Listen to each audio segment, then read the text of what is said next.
Discussions around energy and renewables are annoying, boring, and often get in the weeds.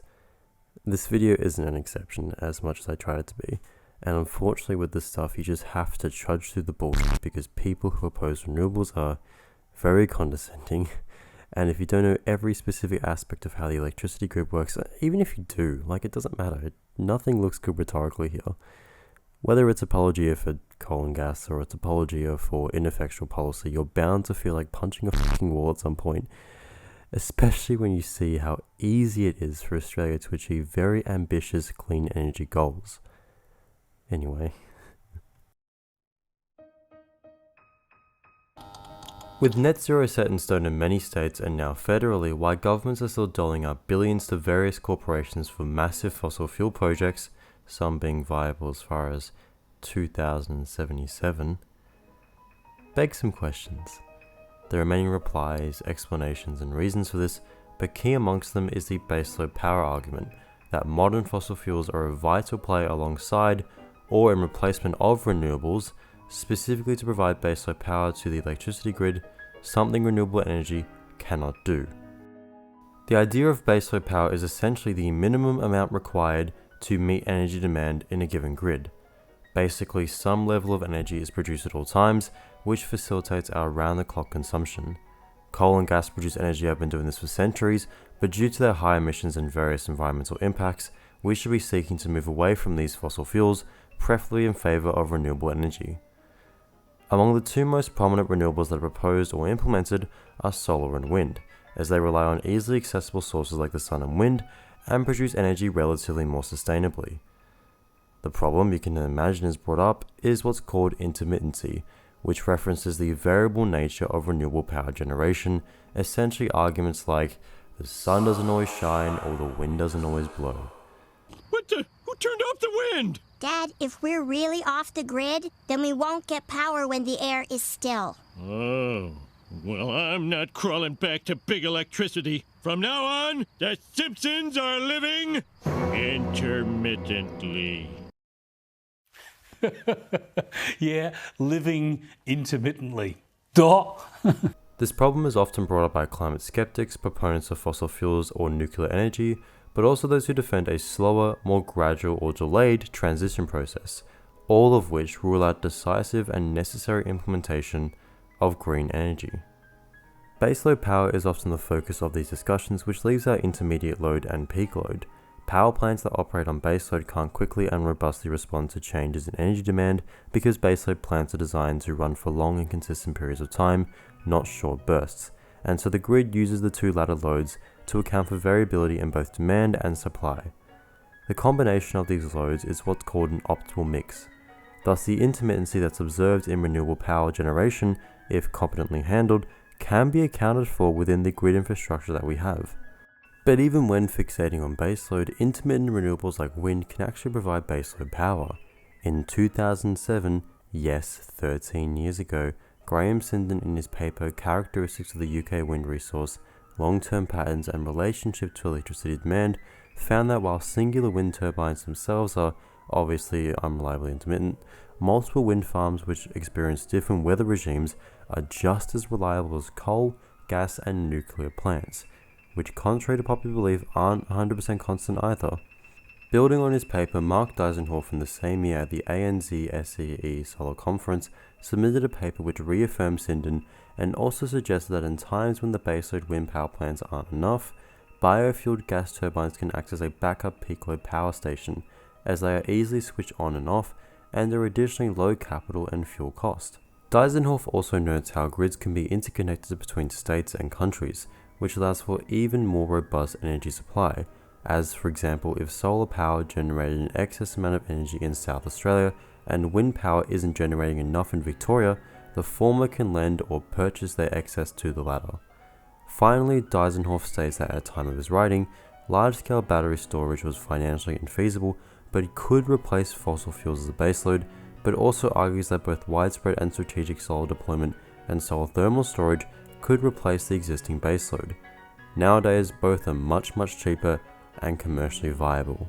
In 2010, Mark Jacobson and Mark DeLucci published a large two-part study on the viability of renewable energy, finding in part 1 that all new energy globally could be supplied by wind, water and solar energy by 2030 and can replace existing energy by 2050, and argued that this implementation from construction to recycling materials faces not technical nor economic, but political and institutional barriers.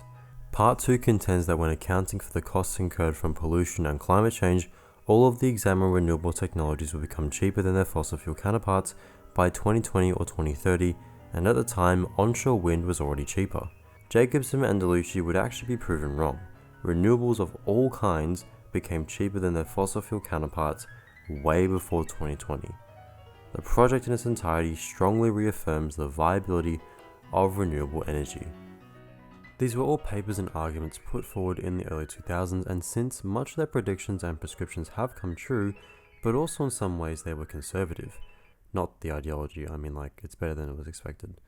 The ACT and Tasmania have run on 100% renewable energy for years now. South Australia is rapidly approaching 100% and major cities like Melbourne run on it entirely. Yet in 2023, major parties both in Australia and across the world struggle with departing from coal and gas.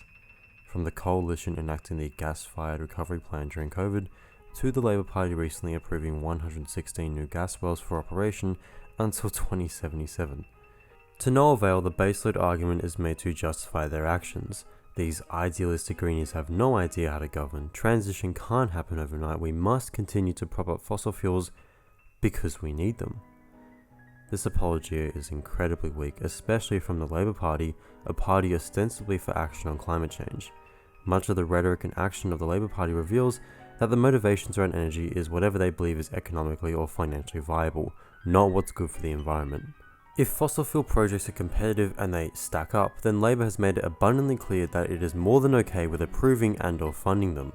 Likewise, much of the newer renewable energy projects are facilitated through free trade agreements like the Clean Energy Demand Initiative, which invites venture capitalist firms to pour money into renewables, which are increasingly a profitable venture in Australia.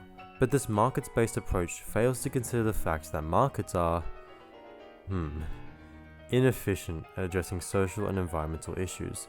If renewables weren't as cheap or easy to build as they are, or even around the same cost as fossil fuels, Labor wouldn't and still doesn't commit to addressing climate change through non-fossil fuel energy. This markets-based approach seeks to expand the power of the fossil fuel industry, an industry contrary to necessary climate action. As affirmed by the previous papers and fulfilled by both coalition and Labor governments, the barriers to an all-encompassing renewable energy regime isn't economic or technological as some would say, but entirely political. But what if I told you that we don't even need baseload power? That it's an outdated and inefficient way of meeting minimum demand, that it's ultimately a red herring?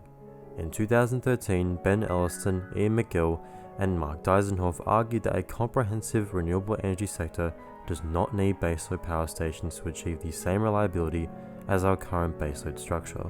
While it's not an entirely settled issue academically, with some arguing that intermittent renewables without a baseload forgoes energy quality and consistency, an increasing body of literature cited by Ben Sovacool finds that interconnected, geographically dispersed renewable energy systems are just as efficient at meeting energy demand, and that any variability renewables incur becomes easier to manage the more they are deployed. Once again, Sovacool states that the barriers to large-scale renewable energy production are not technical, but social and political. Diora Quran talks about these social and political barriers, characterizing them into 4 categories: feasibility. By all means, have the world's biggest battery, have the world's biggest banana, have the world's biggest prawn. Security. Coal and gas is essential to keeping the lights on. Cost. And never mind, it'll cost tens of billions of dollars in investment. And employment. The Palaszczuk government's introduction of a coal royalty scheme could have dire consequences on jobs in the industry. These narratives Quran identifies sees their origins in the fossil fuels and mining industries, particularly influential lobby groups like the Minerals Council. Quran concludes, quote, "Its considerable resources also means that it is much more able to mount effective public campaigns, which the counter-narratives launched by the renewable energy sector or its environmental supporters struggle to match. That is why you'll see many politicians, media figures, and even the public accept and parrot those industry talking points and narratives rather than that of these scientists and environmentalists, and consistently downplay the calls for more decisive action as overly ambitious, unrealistic, costly, and economically unviable. As explained in Rogers, Hayden et al., a discourse's strength is dependent on its ability to naturalize its meanings, or succeed in making its own rules, systems, and beliefs appear to be the natural ones. And through this framework, the rhetoric of the resources lobby is evidently pervasive and dominant.